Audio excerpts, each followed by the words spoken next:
Assalamualaikum warahmatullahi wabarakatuh. Sobahul khair anak-anak. Ya, pada kesempatan pagi kali ini kita masih membahas tentang pembahasan kita yang berkaitan dengan makanan halal. Ya, dalam pembahasan ilmu fikih. Kalian lihat di halaman 10. Nah, di situ ada dampak mengkonsumsi makanan halal, ya, dan juga dampak mengkonsumsi makanan haram. Jadi apa yang masuk ke dalam tubuh kita, ya, baik itu yang halal maupun yang haram, akan memiliki dampak bagi kehidupan kita, akan memiliki pengaruh bagi jiwa kita. Ya, maka perhatikan Anda memakan, dari mana Anda mendapatkan makanan tersebut. Jadi makanan haram itu sekali lagi, ya, terbentuk dari dua hal. Yang pertama, memang secara zatnya, secara bentuknya dia sudah diharamkan secara syar'i. Contoh seperti darah, nanah, bangkai, khamr. Nah, ini secara zatiahnya, bentuknya ini sudah tidak diperbolehkan di dalam syariat untuk kita konsumsi.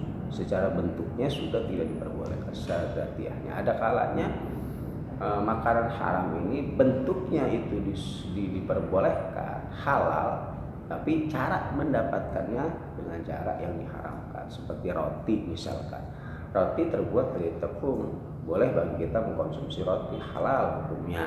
Buah-buahan halal hukumnya. Namun apabila itu semua kita dapatkan dengan cara yang tidak dihalalkan, mencuri, dan lain sebagainya, maka mengkonsumsi barang tersebut atau roti tersebut ini hukumnya menjadi haram. Nah, itu akan memiliki dampak yang begitu luar biasa dalam diri kita. Di antaranya dampak-dampak bagi orang yang mengkonsumsi makanan halal, ya, di sini ada 10 ya poin yang bisa kalian perhatikan, ya. Di antaranya membawa ketenangan dalam kehidupan kita.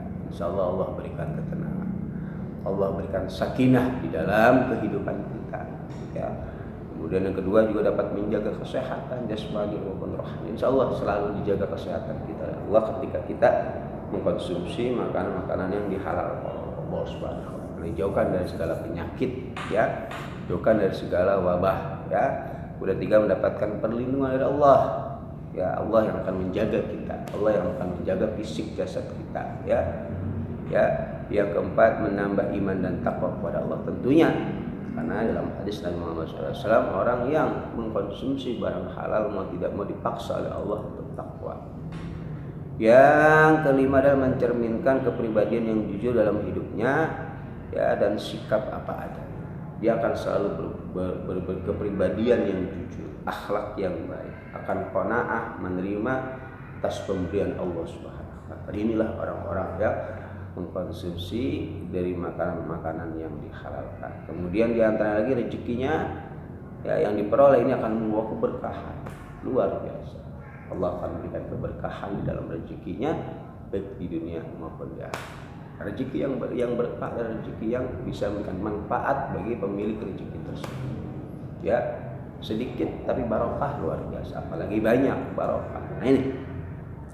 Kemudian memakan makanan halal yang akan mendapatkan ridho dari Allah. Jelas Allah akan ridho kepada kita karena kita telah mengikuti perintah Allah dan berusaha menjauhi larangan-larangan Allah. Di antara yang makan dari makanan yang dihalalkan. Yang selanjutnya, memakan makanan halal dapat menyebabkan amal ibadahnya diterima insyaallah. Menjadi lantaran amal ibadah kita diterima oleh Allah Subhanahu wa taala dari mengkonsumsi makanan halal. Di antara lagi, memakan makanan halal dapat terhindar dari perbuatan dosa karena ia telah menjaga diri dari hal-hal yang haram. Secara otomatis dia mampu memilah dalam masalah makanannya, maka dia pun akan mampu menjauhi dari segala larangan Allah. Dia akan terhindar dari perbuatan dosa.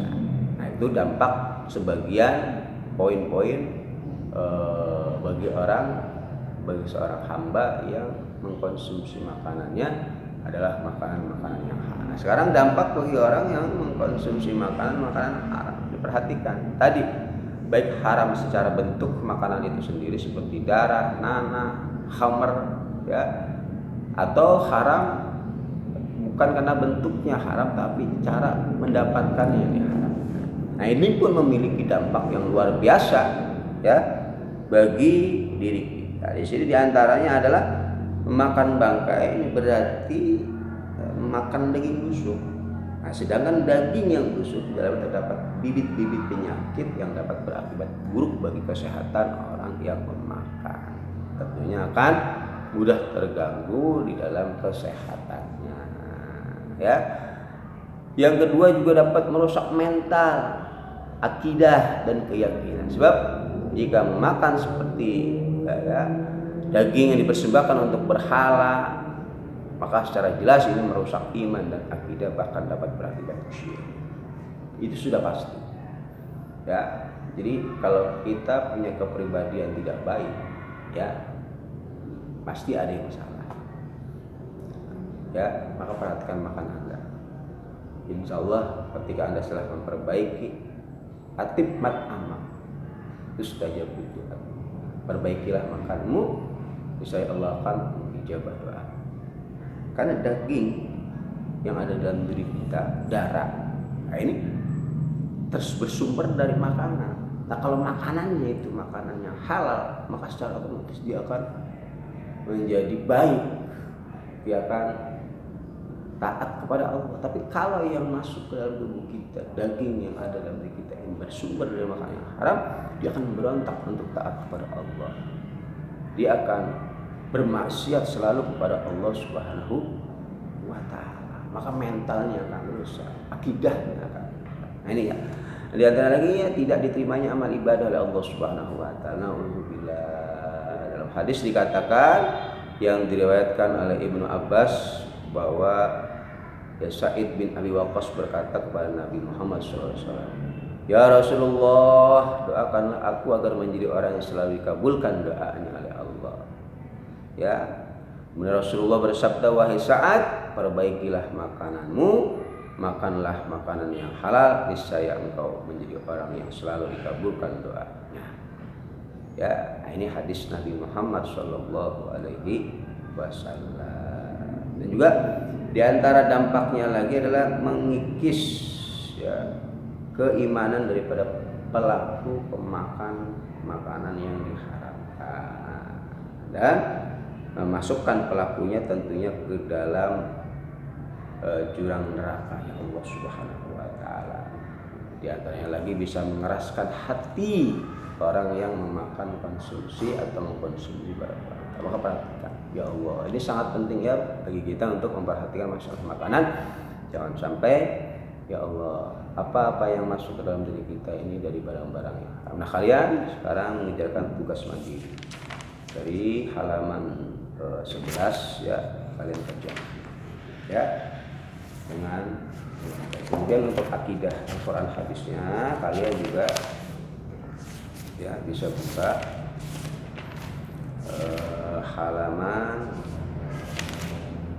12 ya, halaman 12 dari mulai ya halaman 11 tugas kelompok ya sampai dengan ya halaman 17 sampai dengan halaman 12 sampai dengan 17 ya, kalian kerjakan, jangan sampai tidak dikerjakan ya, agar kalian bisa mendapatkan ya. Terima kasih. Demikian dari Bapak. Assalamualaikum warahmatullahi wabarakatuh.